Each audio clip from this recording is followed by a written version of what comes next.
We're going to talk about the poaching incident in broad strokes. Okay.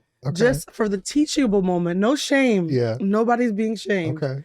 But for the teachable moments about how we can sometimes be self-absorbed in moments where we don't realize that we might be causing harm or inconvenience to others. So graceful.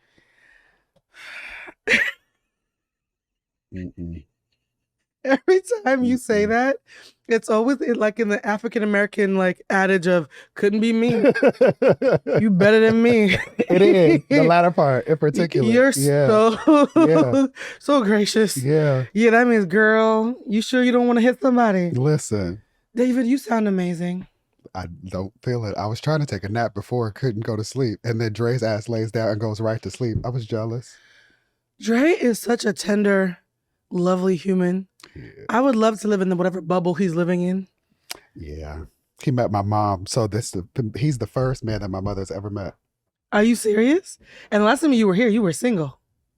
I was. How about that? Look at the trajectory of this show. How about that? So I'm going to receive that the next time you're here, I won't be single anymore. Yes, do that. I like the way this is evolving. For those of you who are hearing two voices, one lovely, one not so much. The first one is David Johns, Doctor. Hey. Put some respect on his name. Pew, pew, pew, pew. I love it, yes. Dr. David Johns. I'm so freaking proud of you. Thank you, Fred. I get giddy. Like I had a visceral reaction saying doctor just now. How about that? As you can hear, I don't sound like my usual self. And that is because Dr. David Johns, in all his bougie splendor, still is the friend that I do ratchet things with. Yes. And yesterday we had a very full, like it was a very, what's the word? Balanced day. Because we started off the day doing something really great by going to Can't Cancel Pride. Correct. For the recording. And you're going to be you're the first guest for Pride Month because... Hey, duh. Why not? And can you tell everybody what happened with Cancel Pride at the recording and the flex about why you were there in the stands, 10, 15 deep, stealing the show? Yeah. So Can't Cancel Pride, for folks who don't know, is an annual event produced by Procter & Gamble and iHeartRadio in partnership. And the thing that I love about it is that NBJC, all I heard was money, but go ahead. Lots of money, right? P&G is a global brand. But they have 6 organizations that they invest in and take the opportunity to use the show to provide a platform for people to learn about the work. So there are organizations like the Trevor Project, which provides mental health support and really suicide prevention services to young people, LGBTQIA+ or queer people. And NBJC, the organization that I have the pleasure of quarterbacking, is the National Black Justice Coalition. You better say the full thing. National Black Justice Coalition. And so yesterday was really dope for me for 3 reasons. One is the show started with Big Frida. Oh my God. Anything that Big Frida does. Big Frida is the reason I have no voice. That part. There was one part where I was screaming for her and I said, bitch, you know how this ends. Right. And I still found myself screaming. Fuck it up, sis. That's it. Fuck it up. It's also hard to be in a space with Big Frida doing her thing where you also don't get into it, right? And so the second reason was because my friends and colleagues and family joined. My sister, my niece were there. And I don't get to spend as much time with them, right? Like my sister. I love your sister's spirit. Yeah, she's good people. You are the same person. Like it's just you with a wig, right? Like you're the same person. Like the facial features, I'm like, that's you're the same person. Yeah. She acts like you too. It was so fun. And interestingly enough, growing up, people thought we had different parents. How? Mostly because I'm lighter skinned and she's But they can't brown. see her? Does colorism make you blind? Interestingly enough, it does for a lot of people. And colorism came up in my dissertation. It was one of the biggest surprises. So that was really important. And then it was just really nice to be in a space with physical people to talk about Pride, because when we were first invited to join the team, it was all virtual. So for the last 2 years, they've been virtual events. This was the first time that they were able to record. So it was really, really good energy. And you were one of the 6 organizations that they were championing. Yes. And they cut you guys generous, handsome checks. Yes, they invest in the work and we appreciate them for it. I love seeing good causes get resources. Yeah. Because I always feel like the person with lots of content, but like no resources or no team. Yeah. And so to see those two things collide, I was so proud of you. Thank you. I appreciate We that. did scream extra loud when your turn came. Yes, we did. We were the loudest of all of the groups to be, We were the loudest. The way that they had it was, there was the younger kids in the front because they were supposed to be the rah in the front. The TRL. Right, the TRL group. Right. And then we were higher up, getting charcuterie plates served to us and drinking from the open bar. Yeah, their craft services were on point. Oh, whoever did the catering. Yeah. It was busted. Yeah. And then, so I think they thought the kids would be acting a fool. And it was us. And we'd be sipping. Yeah. The kids were looking towards us like. Right. Well, that's also why, what was the lady who we learned, my coconuts. You could put it in your mouth. Put them in your mouth. Put them in your mouth. Yes, I can't think of her name. Her name is Kim Patrell. Okay, that's something. Yes. Her name was Kim somebody. Okay, Kim P. Kim P. Dope song. And then we ended up singing it back to her. I did learn that today. She's trans. Yeah. So her name is Kim P. Her name is trans, and she has a song called Coconuts. That's it. Google that it. That was a cute bop. Visuals. It was the unexpected bop. We sang Coconuts so much. A member of our group stormed off because he fell asleep and we woke him up. Twice. First of all, why are you sleeping at the table? How about that? We love you, Jeffrey. We do love you, Jeffrey. Happy birthday, brother. Happy birthday. So no, that was so much fun. Yeah. And I love that we walked away with some swag. We did, yes. What does it say about us that we go to bougie events but still want take souvenirs? Souvenirs implied. Yeah. Inferred souvenirs. That's it. You put your branding on something and leave it in an open space. Yeah. It's mine. That's it. I went to this event with my friend Amy. I didn't go be Amy, I love you, but I'm gonna shame you on this one. In the most loving way. Amy and I went to this event, all these, shiny people, as I call people. Yep. And we all stole the little spoons from dinner. Okay. We have a little spoon thing. Do you still liberate it? No. I love little spoons. Okay. Like a teaspoon? No, the little baby cute spoons. Like when you go to bougie events. You just have them in a drawer or something? Yeah. Wait a minute. I think my tea is here. Hold on. You guys, we're getting a live call from, I think, Postmates during the show. The show is called Humanized, okay? And I'm a human being right now doing human shit. I think my... Your delivery person initially tried to contact you. Yes, could somebody please get my tea for me? Thank you. Guys, this is so human. But what were we just talking about? Oh, little spoons. The little spoons. They're very shishi. This one was dipped in gold with like a little design on it. Okay. And I looked at her and she looked at me and I was like... It was a wrap. Yeah, like the Home Goods commercial. But she looked at me, I looked at her, but there was like 4 other girls that were with us. We all took the little spoons home. And now when you look at them, they make you happy? It really does. I support that. Every time I eat from that little spoon, I think about that night. Okay. So is it stealing if there's no price tag and it's... No, I don't think so. I do. So I will. What I have liberated before. Ooh, they're gonna. I love the word liberated. So the little pandas that they serve. They had like chopstick holders. Yes. I have liberated a few of those. Really? Yeah. I'm gonna add that to my list. Yeah. It doesn't matter how much money you make, how far you get in life. There are just little things. Yeah. That feel better when they're free. Yeah. I don't know what that says about us as people. Now, afterwards, we all went to go get drinks and some tapas. And because you're extra bougie, at the Ritz. Oh, you can come in the frame and bring my tea. Thank you so much. My tea is here, guys. So if anybody who's listening, who's not watching on YouTube, on Patreon. Don't show the back. Oh, well, it's fine. I mean, I think they all know where this is from. There's a conglomerate that has... Wait. Is that not the right order? I ordered 1 tea. They also sent me some water. Oh, that's thoughtful. Oh, they could feel that. And a cute little sippy cup. Oh my God, I feel loved. My coconuts. Sorry. That song really is a bop. So afterwards, we went to go get drinks and tapas at the Ritz Carlton. Yes. Because that's how you live your life. At the Ritz. I giggle every time I say that.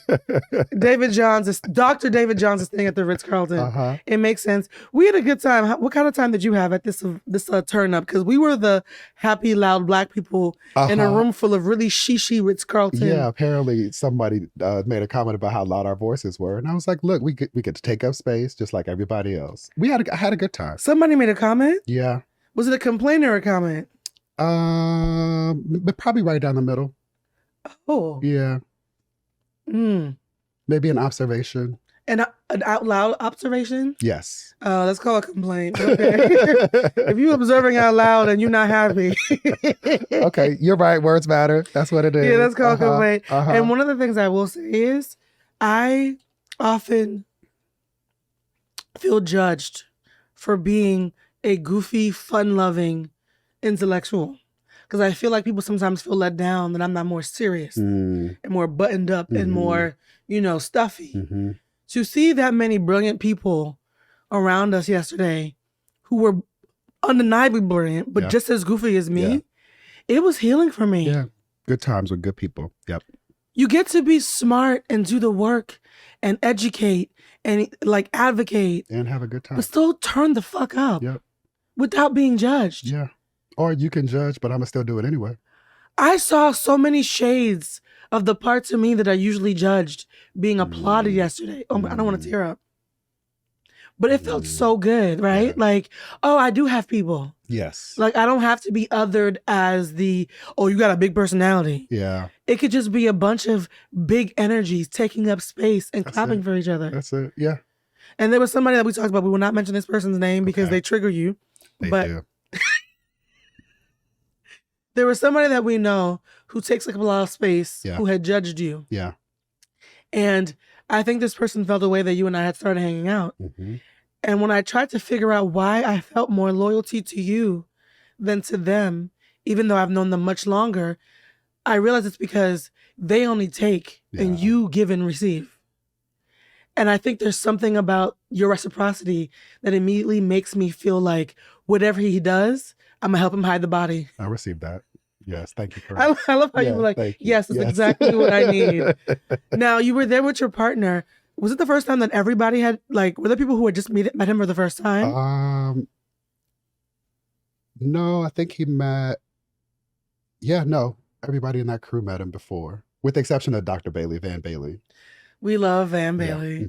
And Van is the partner to Dr. Shania Thomas. Come on, doctor. How many doctors are going to come on this show? Dr. Shania Thomas came on a previous show and Van was here supporting as the audience. I love it. Yes, I love their love. I love seeing ethically non-monogamous Black queer couples celebrated in spaces where they don't have to hide their love. Or shrink or, it was so good. But here's where things go from being a love fest to being the tea, honey. Let's go.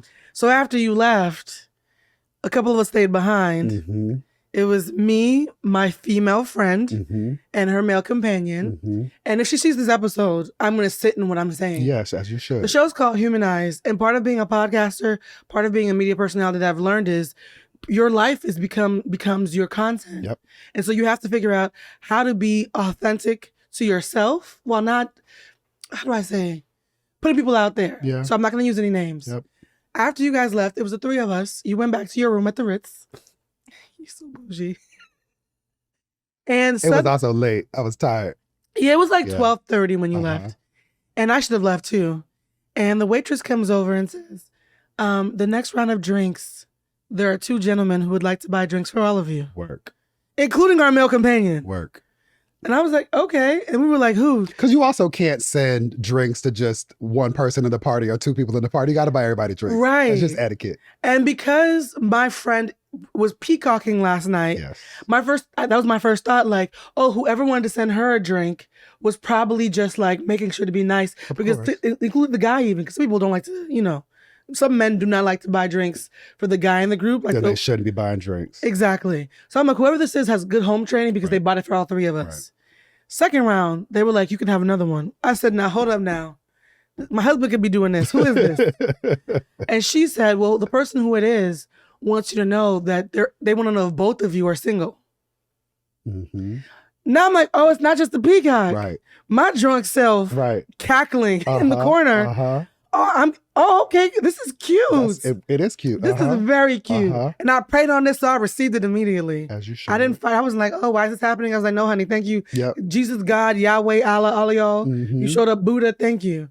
So we finally realized, we figured out who it was. Okay. I say, hey, sis, we should probably have the waitress, bring them over. She's like, I'm going to the bathroom. I'll bring them over myself. She brings them over. They're very cute, but young. Okay. Now you know what happens. Yeah. Mm-hmm. I'm stepping into my cougar phase of life. Listen, work it out. One of them looks like baby Drake. Oh. And he's talking about all the Drake-like things he does. Okay. The other one is a sweet single father. We talking about like Aubrey in the show or like Drake now as a like full-grown man? I mean, like he kind of like he could be Drake's cousin. Okay. And also works with celebrities. Okay. So it was all very, Got it. you know, Okay. OVO. If he told me right now he worked with Drake, I'd believe him. Okay. Like they look like they really could be related. Okay. And the other one was like this more quieter, chill, like single dad who is a counselor and works with kids. And I'm like, mental health, very sweet. Yep. Clearly, this one's for me. Okay. So there's two shiny ones and the two we like to help people ones. Yep. We're all talking. And at one point, I realized that my friend's male companion feels away because he likes her. Right. But she's clearly talking to the men who have bought us drinks. Flirting. Mm-hmm. So my first thought is, damn, I feel bad for her because she got to juggle the one that isn't and the one that could be at the same time. How about that? I'm happy I just got the cutie in front of me. I got one job and I'm going to do it. Right. So we're talking. He's pulling out pictures of his daughter. I'm like, this is a cute moment for us. Okay. The minute my friend's male companion gets up to leave, she ignores Drake, Light, turns to the guy that I thought I was vibing with, and says, "You're so attractive. I usually don't like men as young as you, but take my number before I change my mind." Messy. Now, is it messy though? Yes. My first thought was, it's disrespectful. It's selfish. Okay, so this is where we're gonna play devil's advocate. Oh, why the devil don't need an advocate? My first thought was, sis, he's the only one I've been talking to this entire time. Why wouldn't you do like a check-in or, hey girl, you want to go to the bathroom? Right. So we could confer like which one are you liking, like whatever. Something to that effect, right? But what also struck me was it never occurred to her that I was an option. She moved that night as if there were 3 men that were available to her and she had to figure out which one she wanted. Yeah. Even though another single woman was sitting right next to her. And it feels like in this moment she didn't or did not need to do the labor to figure out which one she wanted. She wanted all of them. Wait. You're right. She wasn't choosing. She wanted all of them. Oh, wow. So what is the teachable moment here? Because I went home last night feeling very like I made a connection with someone that I enjoyed, even if he was just being polite to me and hadn't decided which one of us he wanted, or he liked her but realized that she had her hands full. Right. We were still connecting in a way where for you to interlope, why wasn't I considered? Right. So it was lack of consideration. How did he respond to her? Did he get her number? At first, she was taken aback. And then she was like, take my number before I change my mind. And she was being very assertive. Okay. And his eyes glanced at me and I had shut down. Because I shut down. I was so stunned. That makes me sad. Yeah, I was so stunned that I immediately went quiet. And people don't think that I can be quiet. I have a very heavy-handed shy streak. So I was like, oh. And I'm just watching it. So I didn't even react. And then she was like, come on, stop playing. Like, and so he was like, okay, give the phone, take the number. And I'm like, once you've done that, I'm out now. Yeah. Like, I'm not gonna, whatever was about to happen or was happening, I now can't do it because you've literally told this man to hand you his phone to give him his number. And I wish he would have said, no, I'm good, sis. You're right. I wish that had happened as well. And then so we all leave and her companion is now being ignored the entire time. Guy one. Yeah, the guy that she came with is being ignored. He leaves without saying goodbye. And she's like, let's go to the next spot. I was like, guys, I have to go. Not only do I have to go, I now don't trust myself in my drunken state to not be the old me and say, what in the fuck are you doing, right? Why didn't you? Because I'm 0 to 100. It's like either Zen or Tupac. Get it. Get it. So I don't want to be outside the Ritz. Taurus energy. I'm a Taurus, gang, okay? There's red and there's not red. There's no colors in between. So I was like, I'm going to keep it cute. You've already exchanged numbers, so what am I fighting for? I don't know. Yes, and I wouldn't invite you to fight, right? Right. Not over a man. I'm not fighting over a man. But just questions about the friendship. Yeah, well, we're friends that hang out to party. Like, we always hang out happy hours. So we are party friends.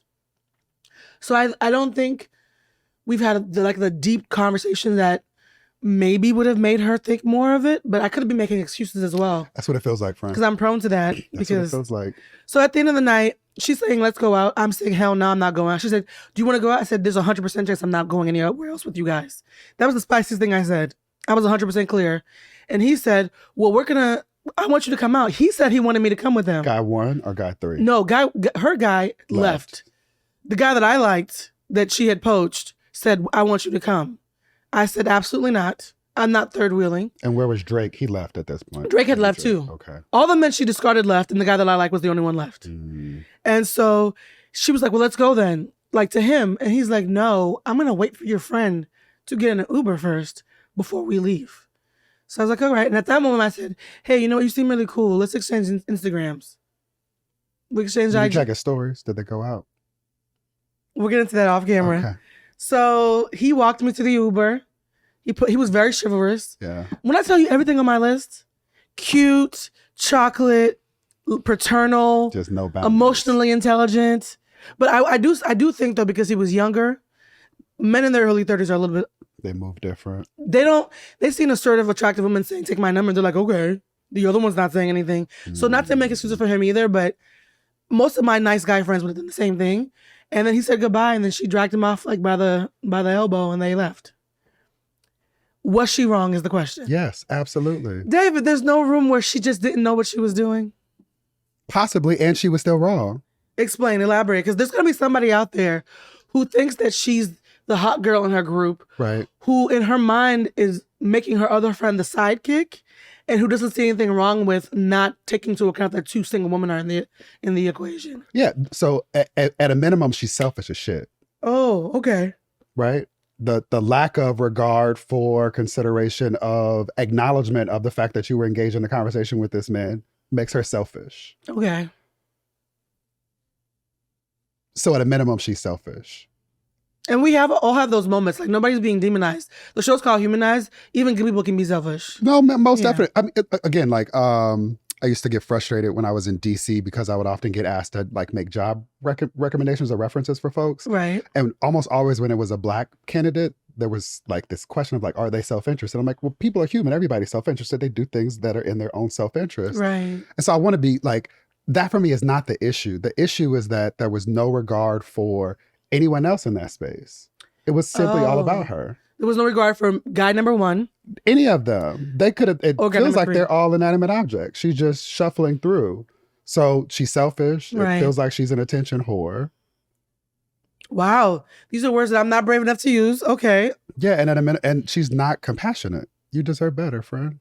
Okay. And the reason why I wanted to unpack this with you on the show is I think a lot of times on the show, people are used to me giving opinions on things. And one of the beauties maybe of me losing my voice is I was like, oh, I can actually have David unpack things. He's the perfect person to have laryngitis with. Because you can almost take the reign of like, what went wrong and why did I walk away feeling icky? Because my only takeaway was I wasn't considered, which could be called selfish. Yeah. Now, he DM'd me, nice to meet you. Okay. I DM'd him, nice to meet you too. I hope you made it to your 9 a.m. whatever. Okay. He was like, yeah, I made it just in time. She texted me, oh, I got him to go out for drinks with me. What are you doing today? And my first thought was, I don't have the bandwidth I'm not going to be fake and kiki about him. So for my own best interest, I'm not going to be asking about him. If they end up dating, I'm not going to be salty. But for me, Are you better than me? I'd be like, y'all stay the hell away. I ain't coming to the wedding. Y'all have kids. I ain't sending no gifts. You're such a Pisces. Listen. You're such a Pisces. How do you navigate when you were single now that you're no longer? Now that you're pre-married.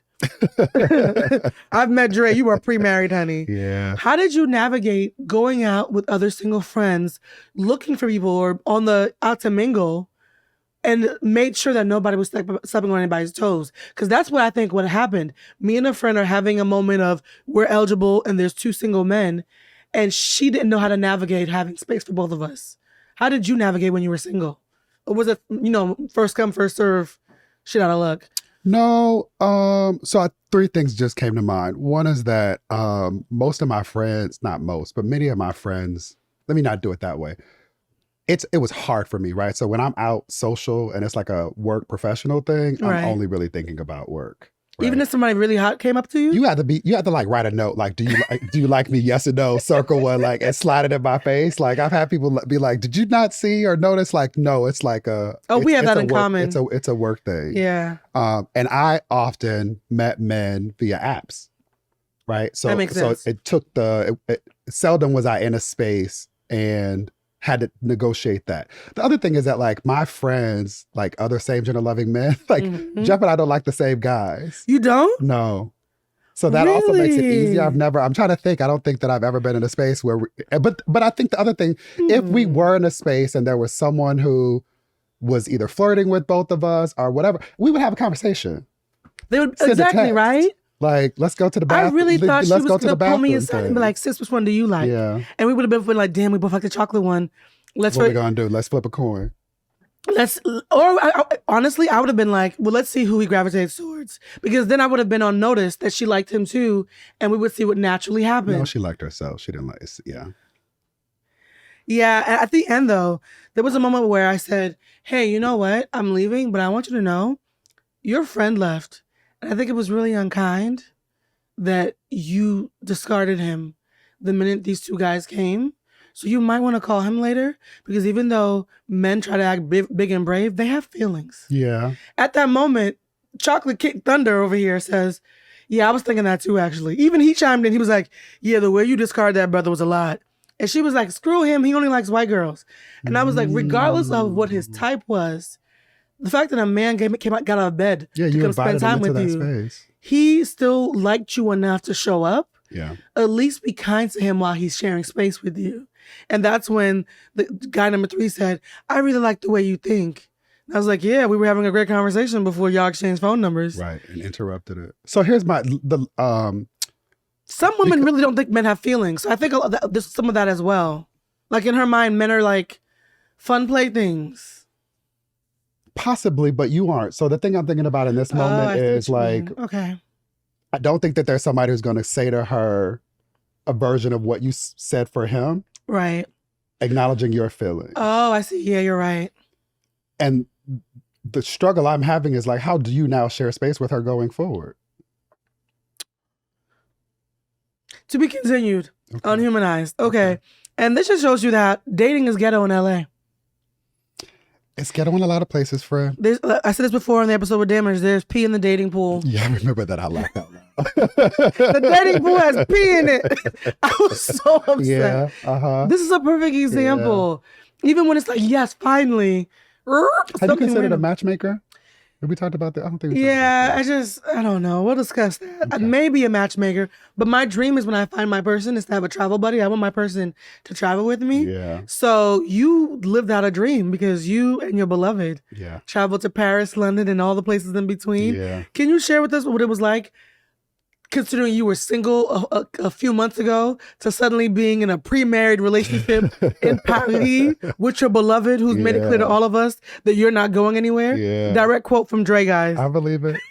I'm okay with that. It was beautiful, right? I have been blessed over the course of my lifetime and I have had some really amazing experiences and see lots of the world.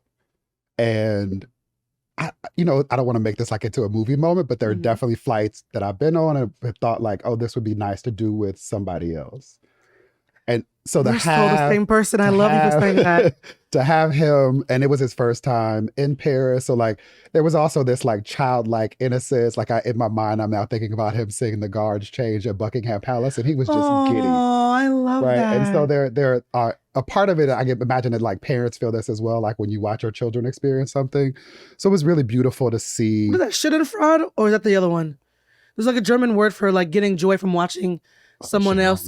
That's a new one for me. I'm gonna look it up. I think Schadenfreude is either the good one or the bad one. There's also a word for getting joy from watching somebody else suffer. It's not that. He's very much the yes, but I want to make sure that Schadenfreude isn't the bad one. Okay. But go ahead. Yes, you found for all this glee watching him be happy. Yeah, so that was really beautiful. And I also realized like if there was ever a question, I was like, oh, this is my person. Like we navigate well together. There was a point when we were sort of wandering around London and I was like, you and I could do Amazing Race and we will kill it. Okay, you are We're related. I used to always say, when I find my person, we're going to do the amazing race. We would do really well together. Isn't there something amazing about seeing the world as a single person and wishing you had your partner with you and then being able to actually experience that finally in a relationship that feels like it belongs to you? Yeah, especially because there was a while where I was like, I might be doing this by myself. This commitment to wanting to love another Black man is going to make me single. But the universe and the spirit guides have shown up and shown all the way out. David, oh yeah, I was right. Schadenfreude is the mean one. What does it say about our brains that we remember the mean? Schadenfreude is when you get joy from seeing someone's pain. What is the happy one? Schadenfreude is the one that gets used the most. The mean one is the one that gets used the most. That makes sense. I'm going to look up the happy one. And what is it? Mittifraud? Lord. Yeah, I'm gonna trust you because I don't know. Yeah, it's called Mittifraud. Mittifraud means joy derived from joy of others. Yeah. Schadenfreude just sounds sexier to say. It does. Why does pain always sound sexier? We're going to unpack that someday. That's actually a provocative question. It's true. I always say pain is sexy. Trauma is sexy. There are people who wear their trauma as a badge of honor. You know what I've been through? I'm like, yes, because you won't shut up about it. Then there's that. So how do you hold space for trauma as far as acknowledging what you've been through without feeding it as a pet? Lots of therapy. Lots of therapy. You are a succinct guest. Yeah. I love you. Lots of therapy. I think a lot of people need to go to therapy who don't know that they need to go to therapy. And one of the things that I was thinking about when I was watching Can't Cancel Pride was all these happy, shiny, successful LGBTQ plus people. Yeah. 20, 30 years ago, I don't think we were allowed to be as out loud. So it's always interesting for me to come back home to do work because the life that I have now was not plausible. Yeah. Right. I even think about Maxine Waters, Congresswoman Maxine Waters chaired a Pride parade in, I want to say, Compton a couple years ago. Really? And it blew my mind, right? Like, I imagine that the community, right? Because we've always been here. So I imagine that things were going on. I just wasn't aware of it. And I feel like in the last at least 10 years, socially, the velvet rope has been lifted. Yes. Where like cis het people have said like, oh, you know, bring your gay self on over. The challenge is that they close it right behind us and said, but your trans siblings can't come in here. Yeah. The non-binary folks can't come in here. So I celebrate that there has been significant, marked progress, and we still have a shit ton of work to do. Speaking of shit ton of work to do, this is the perfect segue to the conversation around this new ideology, this new rhetoric, and I'm using that word intentionally, that's come up ever since the thing that happened with the baby is, oh, you can kill a Black man, but you can't talk about the gays. Right. There's now becoming this conversation that's being spearheaded by a lot of popular Black men that they feel like Black lives are not being prioritized as much as the gay agenda. And the biggest blind spot for me is always, why are you acting like people can't be both? Right. For some of us, the Black agenda and the gay agenda are the same thing because we're both, right? Yeah. What do you have to say to those who say, and I've heard some of my favorite friends on their podcast say this, so if they're watching, I'm not coming for your next, but they said, well, you know, we can't talk about the gays. It's becoming a thing where people are acting like gays are a mafia who no one can talk about and that they're just complaining for no reason. What is your response to that new frustration that is being directed towards the gay community? Right. So I'm like, I don't want to do the devil advocate thing. 3 things come to mind. One is that there are a lot of people who are just tired. Yeah. Right. So much of my work as an advocate is trying to get people to increase their competence and compassion. And I know a number of people who will trip over the LGBTQIA+ acronym or avoid conversations because they don't want to misgender somebody. Or, when I say them to somebody, people start freaking out. I don't have it. I've been through COVID. I'm tired. I don't know what them is. I'm used to he or she. I'm so like, they start freaking out. Right. And I'm just like, breathe. It's not right. So and this is also why I found myself Chappelle's most recent social commentary when he would talk about the alphabet people saying, look, I understand that this is a challenge. And I'm going to add another one, right? Because I don't identify as gay. I identify as same gender loving and then go into all of the reasons why. So I say all of this to say that I understand that there is fatigue that some people have around us holding people responsible for making space for all of us. Mm-hmm. I think that's a part of it. The second part is that, and I've gotten pinged on Instagram for posting this often, but I'm like, cis het men are the weakest link, right? Unpack that for us, because a lot of men are going to watch this and immediately freak out when they hear that. As they should, right? Yeah. And here's what I mean by that. Men, especially Black men in this context, forget that they have so much privilege. Yeah. So much privilege. They'll bring up like, no, look at Trayvon Martin and Mike Brown. They didn't have privilege. And I'm like, racism is only one of the systems that are built against us. And when it comes to sexism, honey, you're actually on the winning team on that one. Like there's different systems. Yeah, and you are, and it wasn't bell hooks, but they are the closest to white men in proximity on the social ladder, right? And so a part of it for me is saying to some of them, just sit down and be quiet for a second, right? Okay. So much of what you are upset about and what you feel you're losing by other people saying, we're not going to wait, right? Like intersectionality means that we all have to get free at the same time. We can't do this like you get free first and then you're going to come back for me. Like that's not how it works. In fact, that's how the system maintains itself. So some of it is like, sit down. And then the third part, I hope, is that we can help people appreciate that the struggles are the same, right? Like the same people fighting for racial equity in our community have been the same people fighting for LGBTQIA plus equality. And if we step back and think about, this is why I'm so excited about this Netflix project around Bayard Rustin's life, right? Like the March on Washington and so many other marches. Wait. The Netflix project around Bayard Rustin, yeah. Explain, because you know I think that you are him reincarnated. So explain to the audience what this is. Yeah, so this is the land this plane. So Bayard Rustin is the architect of the civil rights movement. Literally the architect, the person who came up with the plans, who managed the logistics. Who's next to Martin in a bunch of the pictures. There's a lot of pictures of MLK where he's right next to him. He is responsible for bringing and teaching so much that we attribute to King, in part because Bayard is erased. Right? Like he's the same gender-loving Black man. He's the same gender-loving Black man who was actually arrested for engaging in homophobia at the time. Engaging in homophobia? Or not engaging in homophobia, engaging in homosexual sex. Are you serious? Yeah. They arrested him for... Yeah. For consensual sex? Yes. It was, and pardoned posthumously, right? But he was erased. He was asked not to speak because he was queer. Wow. So in the same way that we sometimes will acknowledge the ways in which, in this space, Black men have relegated Black women to the side, we also have to acknowledge the ways in which queer, trans, non-binary folks have also been relegated, but they were there. They were there, yeah. They were there. Erasure is real, and it's so funny. I always say this, that equality feels like oppression to those who had privilege. Because they feel like they're losing something, when in reality, they were getting something that they never earned ahead of everybody else. And so a lot of men who are recognizing that gay people and women and non-binary folks and all types of social misfits that used to be in the corner are coming out of the shadows. A lot of men, including Black men, feel like they're the new minority just because everybody else gets to have what they've been taken for granted.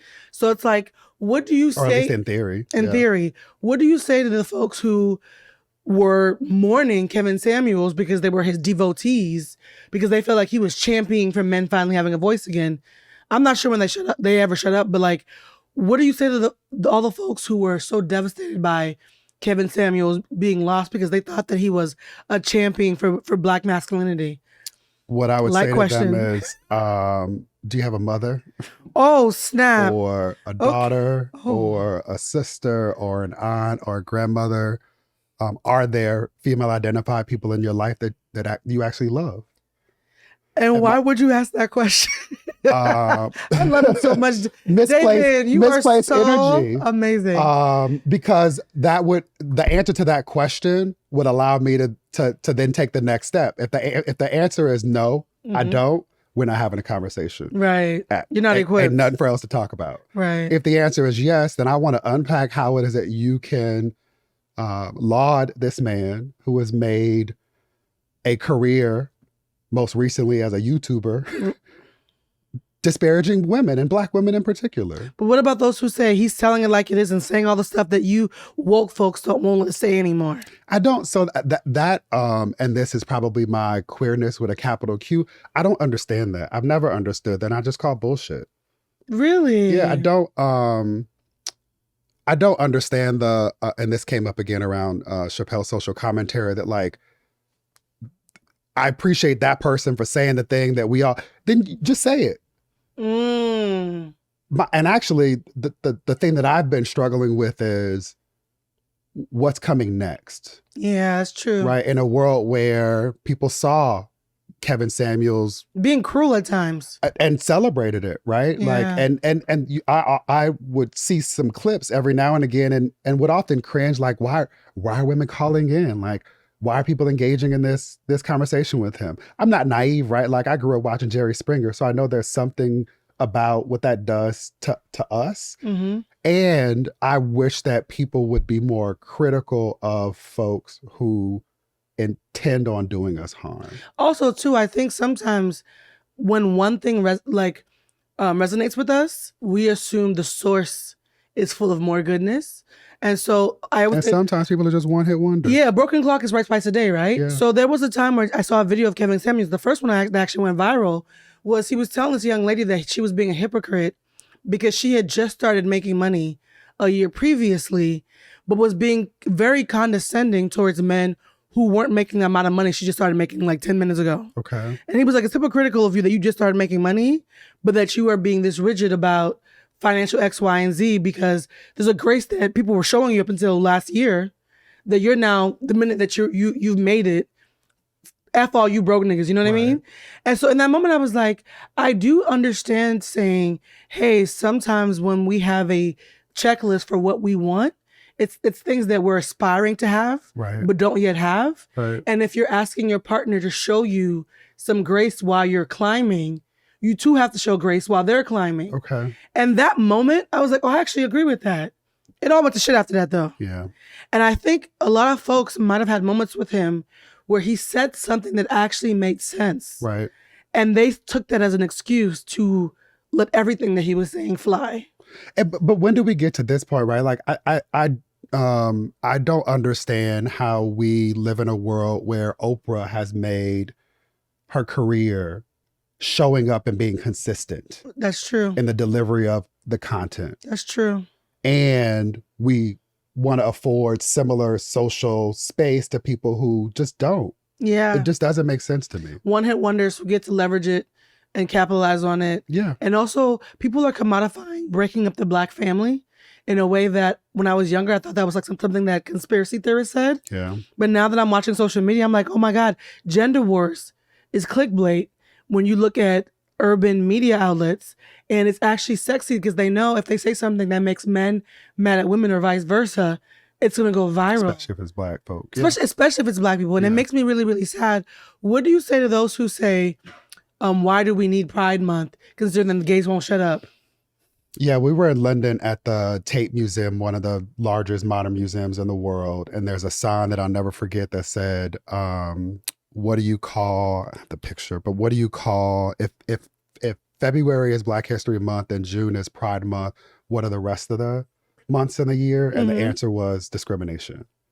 Oh, right? Wow. And it made me appreciate, because often in the same way that like there's usually an article that comes out in the fall right before it's time to go to school that asks the question like, do we need HBCUs? Right? Like just these things that come up. Yeah. I also feel like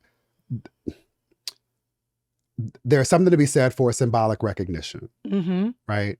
And June is important for Black folks in particular, because not only is it Pride Month. It's Juneteenth. There's Juneteenth. It's also Music History Month, right? There's a cumulation of so many things that this goes back to what we were just talking about. I think provide us with opportunities to realize that we're much more connected than we otherwise want to appreciate. Coretta, I had a lunch with Byron Allen once, and that was not a flex. But he told me that he was working with Coretta Scott King before she passed away. And she looked him in his face and admitted that she was going to be working on economic empowerment. And also I've heard that she was also going to be working with the LGBTQ community. In her mind, making sure that the Black community had money and resources and also helping Black gay community. In her heart was the next chapter of her late husband's work. And so it's just so sad that so much of the intention got lost, right? This is the segue to speaking about intentions getting lost and movements being co-opted. Black Lives Matter was started by queer Black women. Actually, before we go on, this always gets me. The first person to tweet using Black Lives Matter as a Black same-gender-loving man. Really? Yes. Dr. Marcus Anthony Hunter, professor at UCLA.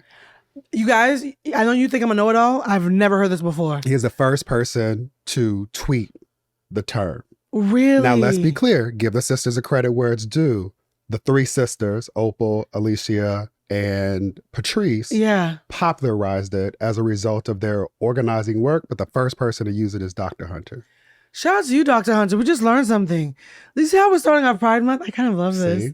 And Patrice, because she did an interview with Jason Lee that came out recently. And in the interview, she said that somebody had died unjustly.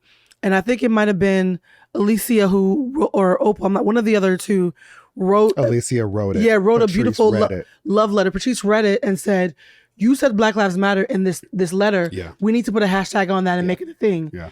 And to see them organically with no guidance and then end up biting them in the ass, create this thing that the mainstream media later called a movement. Yeah. And then to see them erased from the conversation. There's one part in the interview where she says, we didn't make Black Lives Matter about us until we were erased from the conversation. It wasn't until people were saying, MSNBC is doing a Black Lives Matter roundtable. Why are none of you there and why were none of you consulted? It wasn't until they started to get erased that they started realizing that them as Black women doing what we often do, you know, I'm guilty of it, of I want to help everybody else. They helped everybody else to the point of getting erased themselves. And then when they got money, people expected them to take an oath of poverty. Yeah.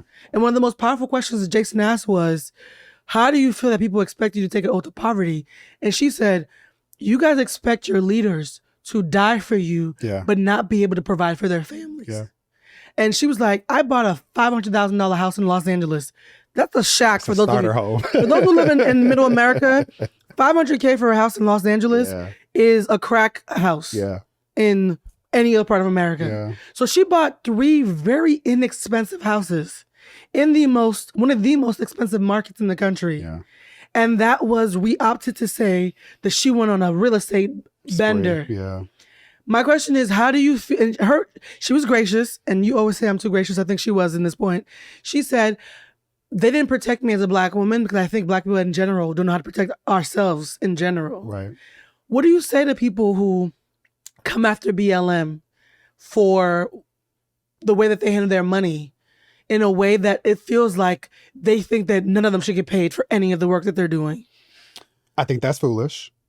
That's a great word. And it is important for us to heed history, right? What the line about we expect people to die has been borne out, right? Like Rosa Parks died broke, essentially, right? Like being supported by a white man. Bernice King is friends with Patrice, and Bernice said her daddy couldn't leave her nothing either. Like Martin Luther King wasn't able to leave his family a fortune for all his work either.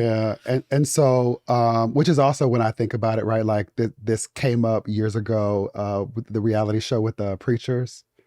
Oh yes, I remember that. Right, it was a bunch of cat daddy preachers in suits. Yeah, and old boy just got engaged. We can talk about that.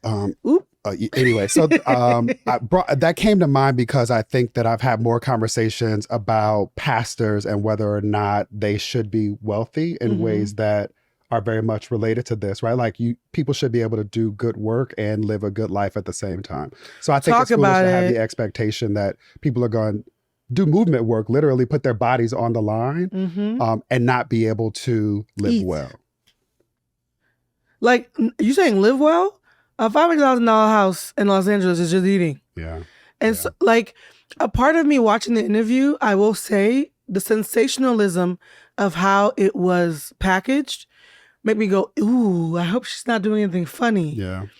And then when I watched the whole interview and it listened to her do the timeline, she was a regular person who was starting a movement, had no advisors, and was finally told, hey sis, now that you're making money from your 8 other jobs, people act like she only had one job, from your book deal, from your speaking engagements, from all this other stuff. Now that you have this wealth that is you're accumulating from all your jobs, please invest it in real estate.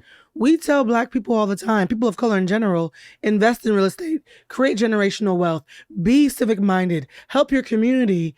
This Black woman did all of that. And it was weaponized against her to the point where now other Black people don't trust her. Why are we so quick to turn on each other when the right wing or anybody else makes us want to cannibalize each other? Like, why are we so quick to believe it? Is it the clickbait error? Is it crabs in a barrel? Like, it's probably see all of the above. It's traumatic slave syndrome. It's colonialism and capitalism. Traumatic slave working syndrome. At the same time. I think it's all of those. I have also been fascinated by the many armchair coaches who talk about what they would have done if they were in that position. Right. Hindsight is 2020. Not only is it 2020, but like there aren't blueprints for this kind of stuff, right? Really like Dr. King and Bayard Rustin didn't have a blueprint for how to move through that moment in the movement. And there wasn't one before it was required for BLM to establish something to be able to use the funds and be more efficient. Right. And so some of this is about giving people grace. I think some of it is also acknowledging that the skills that they were required to deploy, most people don't have, most people never will have. Yeah. And I also hope that we as a community, this has come up for me recently, just watching this back and forth between Patrice and Candace Owens. I hope that we as a community find ways to protect Black women more. What was the back and forth between her and Candace Owens? So Candace Owens is doing a documentary on BLM and is essentially talking about her commitment to exposing them. And maybe 2 weeks ago, Patrice did a live where it ended the live in tears saying that Candace Owens, she woke up to Candace Owens being outside her house, essentially saying, girl, come outside. Are you serious? Yes. You guys... Here's the thing that really breaks my heart. The world expects Black women to be mules. When the Democratic Party is screwing things up, here comes Stacey Abrams. Yeah. When somebody's crying tears, here comes your big-breasted, chubby, mammy Black friend. Like, we're always supposed to be the saviors. But when it's time for us to receive, now nobody trusts us. There's not an expectation that you receive, right? They're mistrustful of us receiving as if we don't deserve it because we can only give and not receive. Yeah. You're not supposed to be human. This comes up a lot for me when I think about the number of friends that I have who have had so many challenges just with their health, especially Black women trying to birth children, right? I watched Serena's Becoming Serena on the flight out here. So that's fresh in my mind. And the other thing that came up for me is my dissertation, for folks who don't know, I'm a sociologist. I study how white supremacy works in schools. And it was a study Dr. David Jones, guys. This is not just two friends kikiing, okay? Literally. It was a study about the experiences of queer, so Black, queer, and trans middle and high school students, public high school students in this country. One of my favorite findings, literally all of the interviews, is that Black women are responsible for everything that's good in the world. The hardest thing about that in context is that like it was Black women who would stand in the gap for my students, or the babies is what I call them, and they themselves don't have support. That is what was interesting to me, because when Jason asked her, why did you leave BLM? Why did you step down? She said, because they were going to murder me and there was no infrastructure to protect me. Yeah. And I have a 6-year-old child. Yeah. And I don't want to leave my child without a mother. Yeah. And to think that BLM has become this highly marketed thing. There's t-shirts being sold everywhere. Yeah. Nobody was there to advise them to trademark it in time before it just became public domain. Right. Nobody, and then when she finally did get advice about how to handle her finances, we mad that she bought a cheap ass house. Right. And so it's just one of those things where listening to her talk, it almost felt like how you must feel listening to me talk. I was like, you're showing your haters who almost got you killed way too much grace, sis. Even now, she was showing so much grace because she just wants to be part of something good, because being selfish isn't something that I think she's been taught. Yeah. How do we teach anybody who wants to be of service how to be selfish in a healthy way? Because I feel like you're very good about, you're the most generous person I know, but you don't come off like a martyr. You don't carry the spirit of a martyr. I'm going to tell you, friend, I know some martyrs. You do not move or walk around like a martyr. How do you keep that line of still feeling fed? That's a good question. I don't know. I think that I am clear about the assignment. I am loved and protected by guardian angels who give me what I need often before I need it. Oh. And it's purpose, right? Like I'm clear about celebrating the privilege of being able to do this work. And also thinking about like lessons learned from other folks. Just thinking even about the point you were just making about Patrice, I was thinking about Tamika Mallory. And there was a while where she got a lot of criticism for her relationship with the Nation of Islam. And I'll never forget having a conversation with her about some of this. And her response was also protection, right? Like, too many of us offer ourselves up to the world without regard for safety. Yeah. And I want us to be better about that. And it was so crazy because when we were at the taping, they were talking about Billy Porter's book, Unprotected. Yeah. And I remember turning to you in the audience and said, what an excellent title. Yeah. Because Unprotected pretty much sums up how I feel walking through the world. Yeah. And I'm constantly looking about how to protect everybody else. What advice, since we started off with us talking about the dating, poaching thing, clearly I was unprotected last night, honey. Yes. If you were to give me advice as a friend, and I'm using myself as a sacrificial lamb, because I feel like a lot of the people who listen to this show identify with me in ways that I sometimes don't even recognize. What advice would you give to me as somebody who's trying to learn about how to have a better self of self-preservation? Because I know how to set boundaries, right? Yeah. But I usually don't set boundaries until I've realized that something's gone left and now we have to set a boundary. But self-preservation is more of a lifestyle. Yeah. It's regardless of where you're in, you are walking around already in that safety bubble. What advice would you give me about how to be better about self-preservation? I love the deep sigh though. Yeah. I'm often loath in the like, what advice would you give? Like I want to just acknowledge all that you do and all of the ways that you show up for so many people and just say thank you for that. Oh, friend. My desire for you is to be more selfish. I want you to go back to where we were starting. We talked about this earlier. I want you to be more selfish. And my hope is that your partner, who we're going to manifest, will do more of this blocking and tackling for you. And you did show up for me in the way that I realized that I need the person I'm with to show up. We were at a party and I was doing the thing that I do where I was like giving people free readings and whatever. And you were like, do you need water? Do we need to go? Like, what's going on? You're doing a lot. Yeah. And I was like, oh my God, you're right. There's a thing called human design. Have you ever heard of it? Yeah, of course. I had mine done. And the guy who was doing it said, so according to this, you don't know how to be selfish. I was like, it came up in my human design. Are you a manifesting generator? Do you know? I think I'm a generator. Okay. I think I'm a generator or a manifesting generator, but there's generator in it. Yeah. But whatever the selfish thing was, my shit was empty. He was like, according to this, you might have a big presence, but you actually have a very small ego. Yeah. And I used to always tell people that they think because you're loud, that you must be selfish. There are golden retrievers are loud and not selfish. I don't know if that's my spirit animal, but like people mistake the boisterousness for selfishness, and I'm just like, no. Yeah, I used to tell folks when I was in high school that my being loud was about control.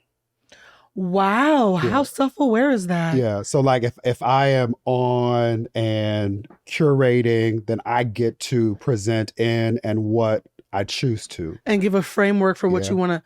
That is actually very smart. And I learned about what's interesting is when Clubhouse was a thing, is how I learned about human design. Shout out to my girl, Franny. She would host. Shout out to human design. That shit is very fascinating. And she would host, I mean, she still hosts regularly, I think 3 days a week on Clubhouse, but she would host Manifestation Monday, I want to say is the name of the club. I'm gonna check that out. And she had, I mean, they would go through it. And the thing that I'll never forget, there was a AC Brown who also has an amazing podcast. was trying to help us understand the different design types. And Rihanna's also a manifesting generator like I am. I think you are too. Oh my God, me, you and Rihanna got something in common. Listen, this is a great way to end the show, by the way, Lord. And the thing that she told me, she was like, well, you have to be all in. You like whatever you're doing, you have to be all in. And she was saying to me, like, this is also why you have to get over. You're not gonna get an album. She was like, she's not focused on that. She's building, in other lanes. Like, let that go. And the lesson that I had to take from that was to not make a decision. I had to give myself a week, because I'll get excited about something. I'll talk myself into something, and I can do it. Like, I'll figure it out. So I had to stop myself, and I did this for maybe 60 days. I probably should bring that back. So then that's a big decision. You wait a week. Yeah. If I'm still as excited about it, then at the end of the week, then I will say yes. Well, they say God protects babies and fools. I'm not sure which one I am, but there've been a couple of times where I've been out here and God has swooped in like, no, you're not. Yeah. Sometimes rejection is protection. Sometimes. So I've realized that there's some things that I prayed for that I didn't get. And later I was like, oh, why was I praying for that? Yeah. That was a hot mess. The last thing I want to say before we wrap up is Pride Month, because we're in Pride Month and we went to Can't Cancel Pride. I think that's going to be the title of the episode. Work. Can't Cancel Pride. For those who want to cancel culture, my feedback has been, which a lot of people, you call canceling, we call accountability. Yeah. How would you call in people who are, to use your language, fatigued by the state of the world and all these new phrases and norms that are coming out? What would you say to somebody who wants to actually be an ally and be a decent human, but who's just really freaking tired and doesn't know where to start? Because a lot of people are going to hear us and be like, they sound like they're doing a lot. It sounds like mental gymnastics. I'm not sure I have the bandwidth to keep up with this new world we're in. 3 things. Take a break, right? Respite is important. In this moment, I'm like recalling things from the NAP ministry and old girl who told us to go lay down. Yeah. Take a break. That's why I lost my voice, because I needed to go lay down, right? And I didn't. That's 1. 2 is, before doing meaningful work to increase your competence, just start asking questions. Oh, ask first. Start asking questions. And some of them could even be about oneself. So I find it interesting that there are so many people who are critical of queer folks, trans folks in particular, finding ways to show up in the world that make them feel good. And seldom question when a cis het person has plastic surgery or Treat BBL yourself. or does whatever. Yeah. Right? Similarly, there are 60 million children throughout the country who live in the 42 states where there have been anti-LGBTQ legislation either introduced or codified. Right. And so much of the focus recently has been around children. Like, it's inappropriate to introduce these things to children. I find those moments laughable when I think about the fact that we introduce kids to gender expectations and constructs well before they're born. Amen. She's so cute. That's your little girlfriend. We do it all even the time. Before that, Yeah. right? Like, think about how many people still have, I won't call them silly, but gender reveal parties. Yeah. Where everything is reduced to a color. Yeah. And it's simply not just a color, because the color tells a whole story about the dreams that we then The connotations have for attached this to it. child, right? Yeah. Similarly, people get caught up on, like, to go back to the they and pronouns and names. And I find it interesting that, and I would say to people often, right? Like, there's one way to refer to a grown boy. Like, technically on like pieces of paper applications, he's a Mr.